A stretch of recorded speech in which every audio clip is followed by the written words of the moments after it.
নজর লাগাবে না, don't জিঙ্কস it, don't জিঙ্কস it.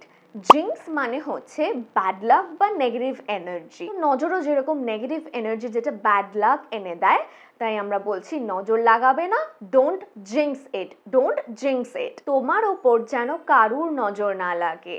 May no one puts evil eye on you, may no one puts evil eye on you. Evil মানে হচ্ছে নজর, অর্থাৎ ব্যাড লাক বা নেগেটিভ এনার্জি। আমার মনে হয় তোমার নজর লেগেছে। I think someone jinxed you, I think someone jinxed you. আর এভাবেও এই সেন্টেন্সটা বলতে পারো, I think you got jinxed, I think you got jinxed. আমার মনে হয় আমার নজর লেগেছে, I think I got jinxed, I think I got jinxed. তোমরা কারা কারা নজরে বিশ্বাস করো? এখন একটা ফ্রেজ খুব কমন হয়েছে না, যে নজর ইজ রিয়েল। তোমরা কারা কারা এটাতে বিশ্বাস করো আমাকে কমেন্টসে অবশ্যই জানিও। তো আশা করছি আজকের ভিডিওটা ইউজফুল ছিল, একটু কিছু নতুন আশা করি তোমরা শিখতে পারলে। তো that is it for today, see you all in the next video.